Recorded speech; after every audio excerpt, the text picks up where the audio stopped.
Welcome to BPC news బులెటిన్లో ముందుగా headlines. ప్రజాస్వామ్యం గురించి మాట్లాడే అర్హత జగన్ కు లేదు, మంత్రి నిమ్మల.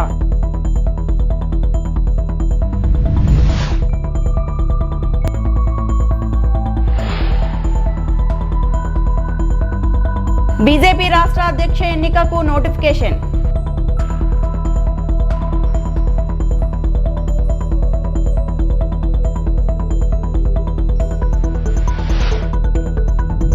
తిరుపతిలో వైభవంగా శ్రీ సీతారాముల కళ్యాణం.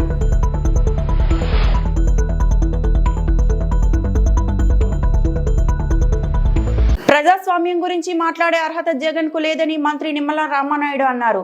జగన్ 5 ఏళ్ల పాలన ఎలా ఉందో ప్రజలు ప్రత్యక్షంగా చూశారని, వైకాపా ప్రభుత్వ హయాంలో ఆర్థిక వ్యవస్థ చిన్నభిన్నమైందని విమర్శించారు. పశ్చిమ గోదావరి జిల్లా పాలకొల్లు నియోజకవర్గంలో పర్యటించిన మంత్రి నిమ్మల జల జీవన్ మిషన్ పనులకు శంకుస్థాపన చేశారు. అనంతరం మాట్లాడుతూ అన్ని చోట్ల దోచేసి రాష్ట్రాన్ని అప్పులపాలు చేసిన చరిత్ర జగన్దని మండిపడ్డారు. ప్రజాస్వామ్యాన్ని రక్షించాలని ఆయన గవర్నర్ కు ఫిర్యాదు చేయటం ఈ శతాబ్దపు విడ్డూరమని ఎద్దేవా చేశారు.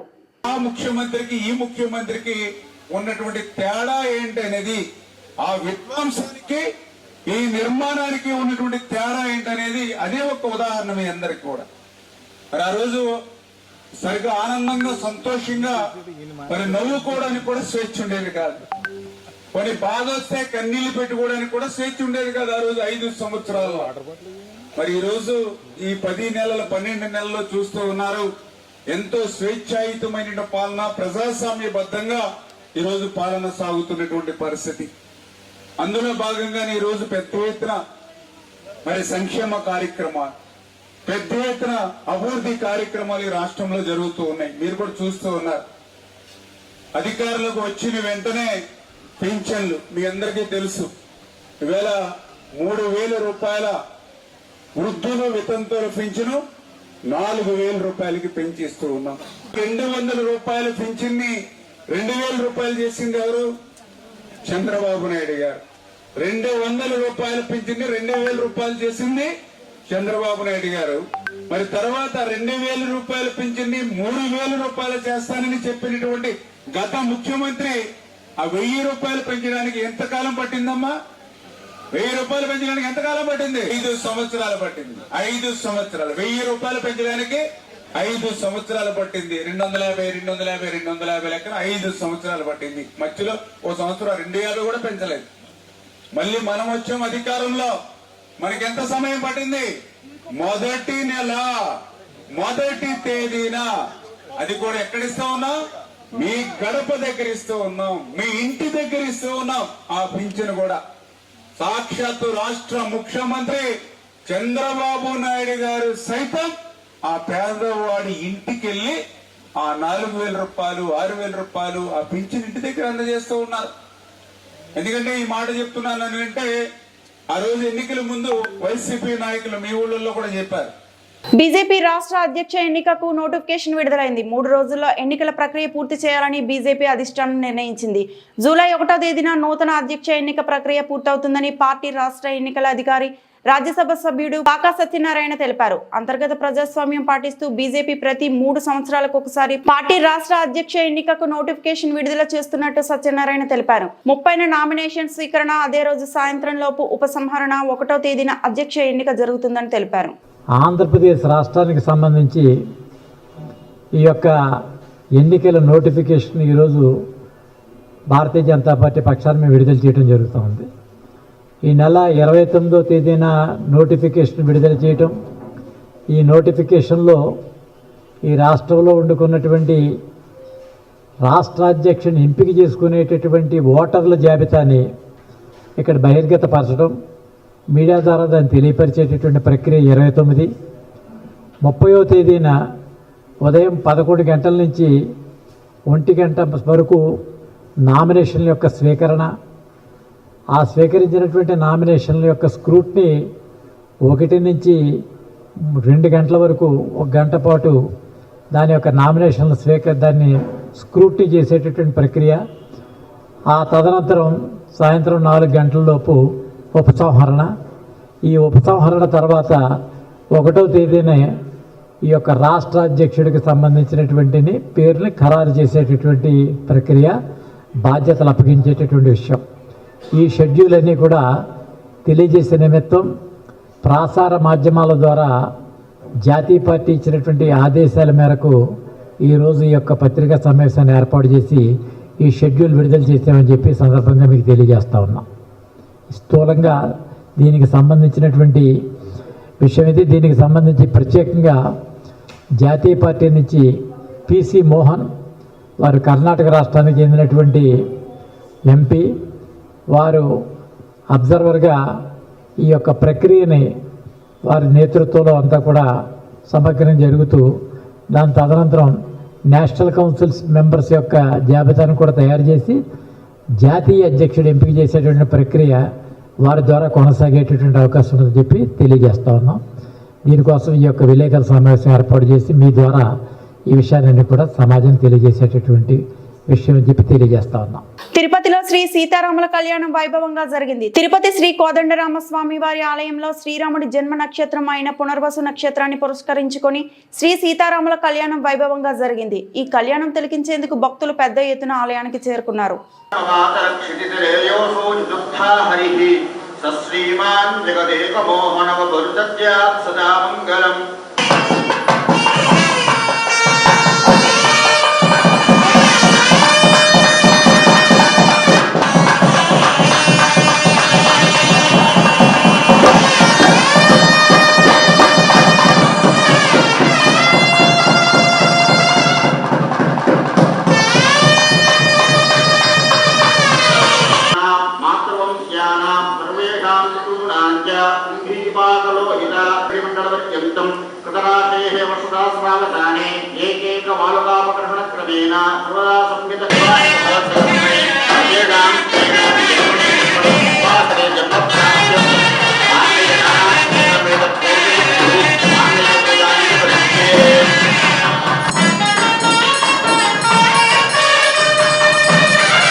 బీఆర్ఎస్ యువ నాయకుడు కేటీఆర్ పై మహా న్యూస్ లో అభ్యంతరకరమైన వార్తలు ప్రసరించారు అని బీఆర్ఎస్ పార్టీ నాయకులు, కార్యకర్తలు హైదరాబాద్ లో మహా న్యూస్ ఛానల్ హెడ్ ఆఫీస్ పై ఉన్న పెద్ద స్థాయిలో దాడులు చేశారు.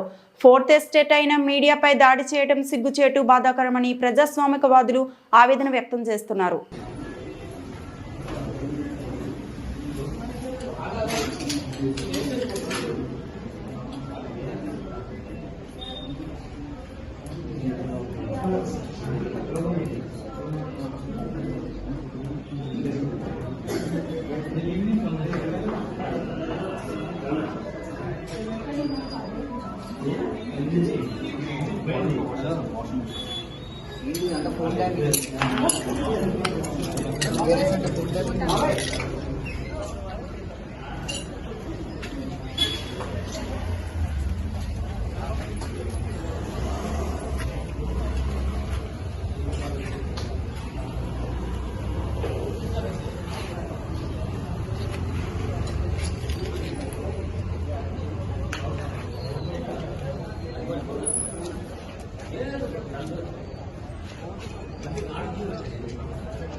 వినోద్ వస్తున్నాడు.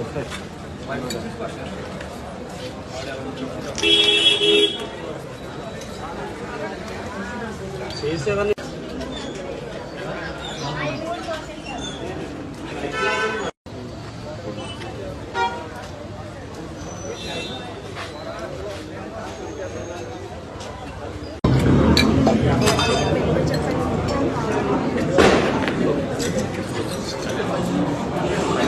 నర్సీపట్నం మున్సిపాలిటీలో అభివృద్ధి కార్యక్రమాలను వేగంగా అమలు చేస్తామని, రాబోయే 5 ఏళ్లలో మున్సిపాలిటీని అభివృద్ధి పదంలో నిలబెడతామని స్పీకర్ చింతకాయల అయ్యన్న పాత్రుడు తెలిపారు. నర్సీపట్నం తహసీల్దార్ కార్యాలయం వద్ద 82 లక్షలతో కొనుగోలు చేసిన ఆధునిక చెత్త వాహనం ట్రాక్టర్లను స్పీకర్ ప్రారంభించారు. ఈ సందర్భంగా ఆయన మాట్లాడుతూ అనకాపల్లి జిల్లాలో నర్సీపట్నం మున్సిపాలిటీ 65,000 జనాభాతో 2వ స్థానంలో ఉందని చెప్పారు. పంచాయతీ నుండి మున్సిపాలిటీగా మారినప్పటికీ చెత్త నిర్మూలనకు అవసరమైన సదుపాయాలు అప్పటి వరకు అందుబాటులోకి రాలేదని విమర్శించారు. మినరల్ గ్రాంట్ 15వ ఆర్థిక సంఘం నిధులు, ఉడా నిధులతో కలిసి ఏడాదిలోనే 14.11 కోట్లు మంజూరయ్యాయన్నారు.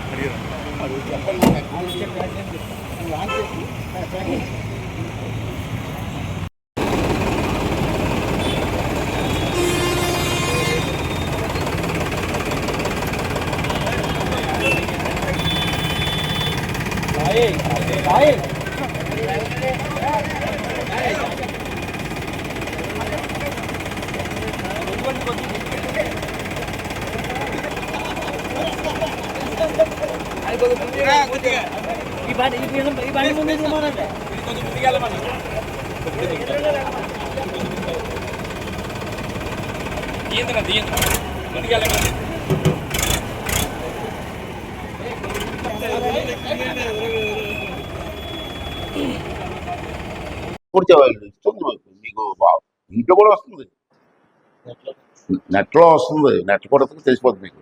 ఇవన్నీ ఇల్లు ఇచ్చేసాడు చంద్రబాబు నాయుడు గారు.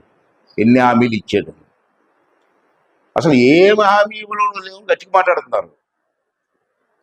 పనిచేసిన వాళ్ళు గట్టిగా మాట్లాడే పరిస్థితి ఇప్పుడు ఈ రోజుల్లో వచ్చింది. దానికి కారణం ఏంటంటే రకరకాల మనుషులు, రకరకాల మనస్తత్వాలు, పెయిడ్ ఆర్టిస్టులు ఎక్కువైపోయారు, పెయిడ్ ఛానల్స్ ఎక్కువైపోయాయి. ఎవరినే ఉంటాం, ప్రజాస్వామ్యం కదా.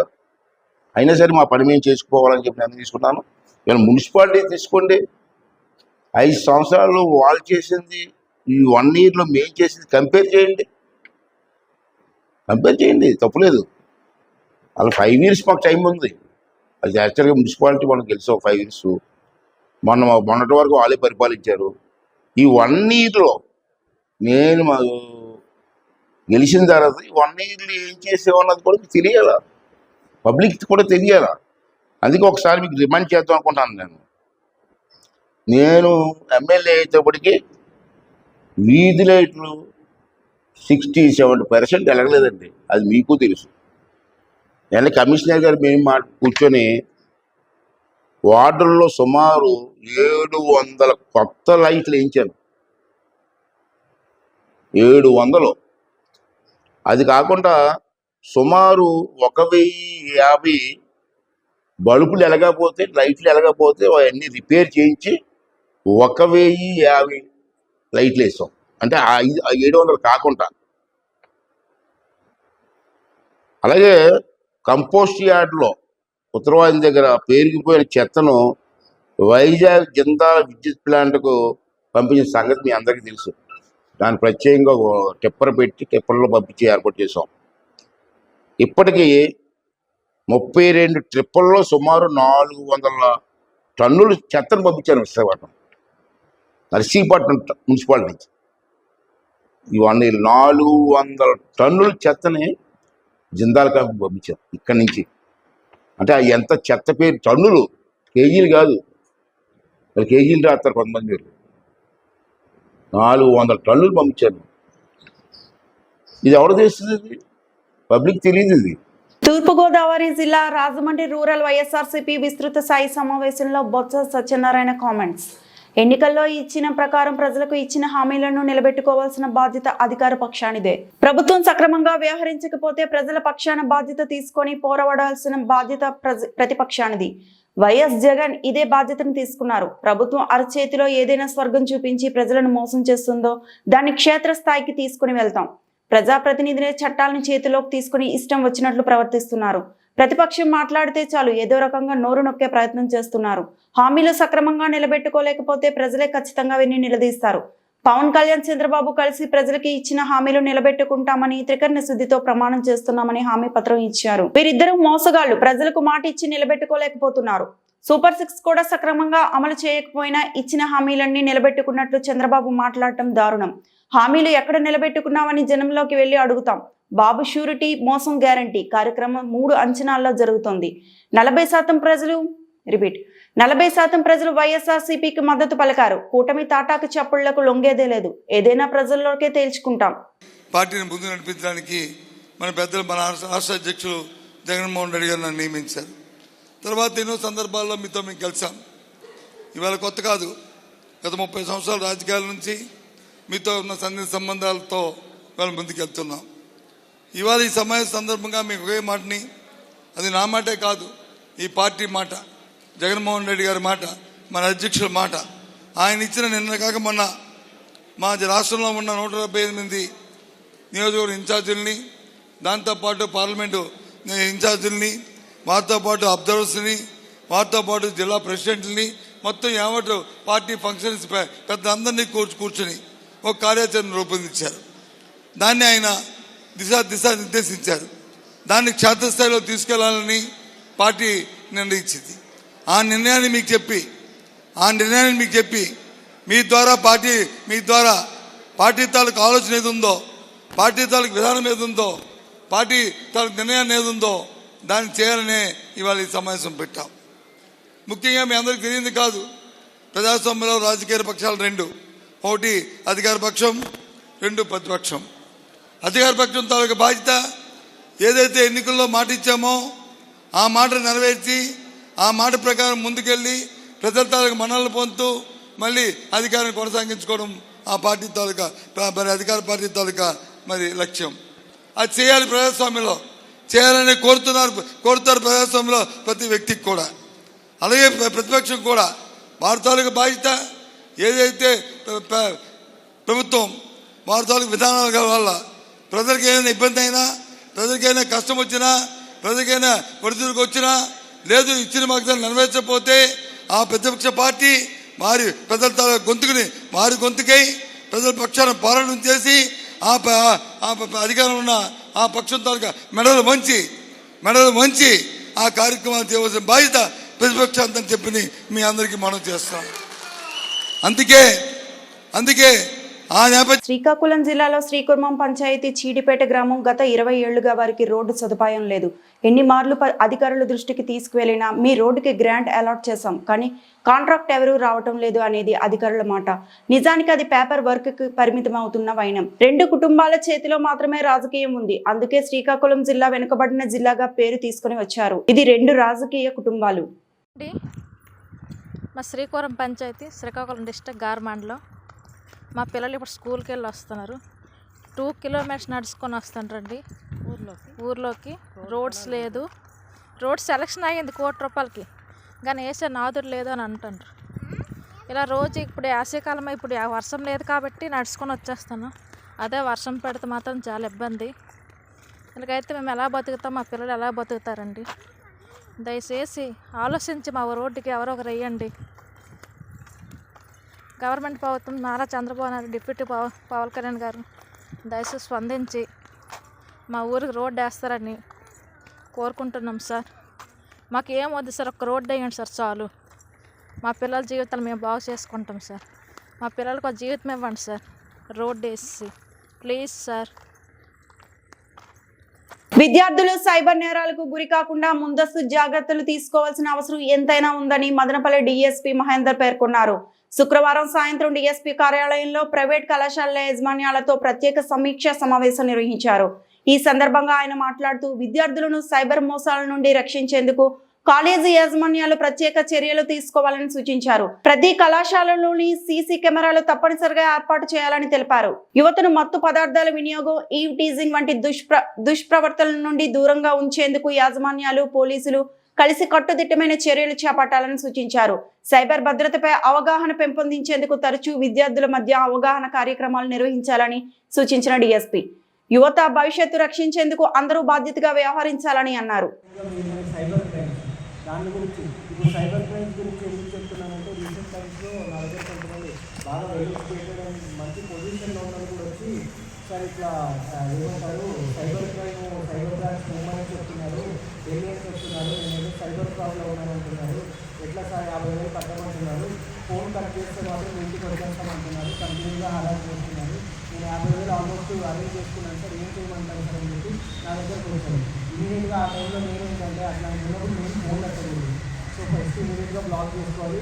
సైబర్ పోర్టల్ ఏవైతే ఉన్నాయో వాళ్ళకు కూడా మనం రిపోర్ట్ చేయాలి. సో అందువల్లనే స్టూడెంట్స్ ఎవరైతే ఉంటారో డెఫినెట్గా తెలుసు తెలియజేయాల్సిన వాళ్ళు కూడా ఈజీగా కూడా ఉంటారు కాబట్టి సైబర్ దాని గురించి కంప్లీట్ చేస్తున్నారని అవేర్నెస్ చేస్తున్నాయి. సైబర్ కావచ్చు, మామూలుగా గవర్నమెంట్ అయితున్న వాళ్ళపైన వైలెన్స్ కావచ్చు, ఇలాంటి వాళ్ళపైన డెఫినెట్గా మీరు కూడా ప్రోగ్రామ్స్ కండక్ట్ చేసినట్లయితే మా పోలీస్ డిపార్ట్మెంట్ తరఫు నుంచి కూడా మేము ఎప్పుడు కూడా పార్టిసిపేట్ చేస్తాం. రేషన్ స్థానంలో నగదు బదిలీ ప్రతిపాదనను వెంటనే ఉపసంహరించుకోవాలి. సిఐటియు అన్నమయ్య జిల్లా. రాష్ట్ర ప్రభుత్వం పేదలకు రేషన్ బదులు నగదు బదిలీ పద్ధతిని అమలు యత్నించడం తగదని, దానిని వెంటనే ఉపసంహరించుకోవాలని సిఐటియు అన్నమయ్య జిల్లా అధ్యక్షుడు సిహెచ్ చంద్రశేఖర్ డిమాండ్ చేశారు. ఈ సందర్భంగా ఆయన ఒక ప్రకటనలో మాట్లాడుతూ ఎన్టీఆర్ ప్రారంభించిన ₹2 కిలో బియ్యం పథకం పేదల ఆకలిని తీరుస్తుందని గుర్తు చేశారు. నగదు బదిలీ విధానం అమలైతే ప్రజా వ్యతిరేక ప్రభావాలు తప్పవని హెచ్చరించారు. కేంద్రంలోని బీజేపీ ప్రభుత్వ ఒత్తిడిని తలవంచి రాష్ట్ర ప్రభుత్వం ఈ నిర్ణయం తీసుకోవడం దురదృష్టకరమని విమర్శించారు. ఇప్పటికే ఇంటి వద్దకే సరఫరా చేస్తున్న రేషన్ సేవను నిలిపివేసి ప్రజలకు డీలర్ షాపుల వరకు 3-4 కిలోమీటర్ల నడవాల్సిన పరిస్థితిలోకి నెట్టడం బాధాకరమని అన్నారు. దీనివల్ల రోజువారీ కూలీలు పని కోల్పోతున్నారని, గంటల తరబడి క్యూలలో నిలబడాల్సిన పరిస్థితి వస్తోందని అన్నారు. ఈ మార్పుల వల్ల రాష్ట్ర వ్యాప్తంగా సుమారు 20,000 మంది ఉద్యోగాలు కోల్పోయే ప్రమాదం ఉందని ఆందోళన వ్యక్తం చేశారు. రాష్ట్రంలో 1,46,00,000 కుటుంబాలు రేషన్ కార్డులు కలిగి ఉన్నాయని, నగదు బదిలీ అమలైతే ప్రైవేటు వ్యాపారస్తులకు లాభం చేకూరుతూ బియ్యం ధరలు గణనీయంగా పెరిగే అవకాశం ఉందని వివరించారు. అదేవిధంగా రైతుల నుంచి ధాన్యం కొనుగోలు మందగించి వారి గిట్టుబాటు ధర కూడా లభించకుండా పోతుందని పేర్కొన్నారు. రేషన్ నగదు బదిలీని రాష్ట్ర ప్రభుత్వం పెట్టాలని ఆలోచన చేస్తుంది. ఇది పేదల కడుపు కొట్టడం తప్ప మరొకటి కాదు. తక్షణమే ఈ ఆలోచనను విరమించుకోవాలి. పాత పద్ధతిలో రేషన్ కొనసాగించాలి. ఇప్పటికే రేషన్ ఇంటికి సరఫరా చేసేటువంటి వాహనాలను ఆఫ్ చేయించి డీలర్ షాపుకు పంపిస్తున్నారు. దీని ఫలితంగా కూలీలందరూ కూడా ఇబ్బంది పడుతున్నారని 3-4 కిలోమీటర్లు పోవటం, గంటల కొద్దీ లైన్ నిలబడటం, పనులు పోగొట్టుకొని ఇబ్బంది పడుతున్నారు.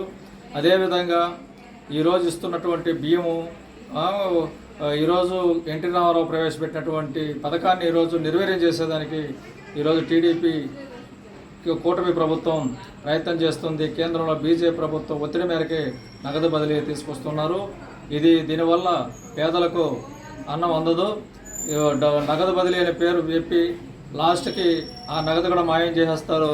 ఎందుకంటే ఇప్పటికే గ్యాస్లో మనం ₹1000 గ్యాస్ని సబ్సిడీ ఇస్తామని గతంలో 200 అట్లా ఉండిన దాన్ని ఈరోజు మొత్తం ఎత్తేసి ₹40 సబ్సిడీ పడిపోయింది. కాబట్టి ఇది ప్రజలను మోసం చేయడం తప్ప మరొకటి కాదు. తక్షణమే ఈ ఆలోచన నిర్మించుకోవాలి. నిత్యావసర వస్తువుల కనీసం 16 రకాల వస్తువులు నిత్యావసరాలు పేదలకి డీలర్ షాపులు చేయాలి. నాణ్యమైన బియ్యాన్ని అందించాలి. ఇప్పటికే బెంగాల్లో, కేరళలో దాదాపు 18 రకాల నిత్యావసర వస్తువుల్ని సిపిఎం ప్రభుత్వం అమలు చేస్తుంది. ఆ విధానాన్ని అమలు చేయాలని కోరుతున్నాం. పేదలు కడుపు కొట్టొద్దు, నగదు బదిలీని ఉపసంహరించుకోవాలని చెప్పని సిఐటియు జిల్లా అధ్యక్షుడు సిహెచ్ చంద్రశేఖర్. ఈ వార్తలు ఇంతటితో సమాప్తం.